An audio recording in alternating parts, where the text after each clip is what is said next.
Hi guys, இன்றைக்கி நம்ம A to Z country food சேலஞ்சில் லெட்டர் டீ தான் பார்க்க போகிறோம். T for Thailand. பாண்டா, நம்ம பிரேக்ஃபாஸ்ட்டுக்கு என்ன சாப்பிட போகிறோம்? பிரேக்ஃபாஸ்ட்டுக்கு நம்ம காவோட்டோம் தான் நக்ஷு சாப்பிட போகிறோம். காய்ஸ், உங்களுக்கு ஒன்று தெரியுமா? தாய்லாண்டில் இந்த காவோட்டோமை மோஸ்ட்டாக லேட் நைட் ஸ்நாக்காக தான் நிறையா பேர் சாப்பிடுவாங்களாம். சரி, ஓகே பாண்டா, நம்ம லஞ்சுக்கு என்ன சாப்பிட போகிறோம்? லஞ்சுக்கு நம்ம பேட் தாய் சாப்பிட போகிறோம். காய்ஸ், உங்களுக்கு ஒன்று தெரியுமா? இப்போது இந்தியாவில் எப்படி பாவ் பாஜி, பானிபூரி இதெல்லாம் வந்து ஃபேமஸான ஸ்ட்ரீட் ஃபுட்டோ, அதே மாதிரி தாய்லாண்டில் இந்த பேட் தாய்ங்கிறது ரொம்ப ஃபேமஸான ஸ்ட்ரீட் ஃபுட். நக்ஷு, நம்ம டின்னருக்கு என்ன சாப்பிட போகிறோம்?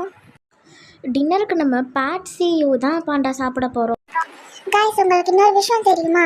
ஆக்சுவலாக தாய் லாங்குவேஜில் வந்து இந்த பேட் சியூ அப்படிங்கிறது நம்ம இதை வந்து இங்கிலீஷில் கன்வெர்ட் பண்ணும்போது ஃப்ரைட் வித் சோயா சாஸ், அதாவது இந்த பேட் சியூ வந்து சோயா சாஸால் ஃப்ரை பண்ணியிருக்காங்க. ஸோ அதனால தான் அதுக்கு வந்து பேட் சியூங்கிற நேம் வந்துச்சு.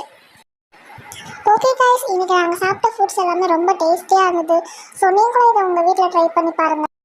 அடுத்த லெட்டர் யூக்கு நாங்கள் என்ன கண்ட்ரி எடுப்போம், என்ன டிஷ்லாம் சாப்பிடுவோன்னு மறக்காமல் கமெண்ட் பண்ணுங்கள். Bye guys.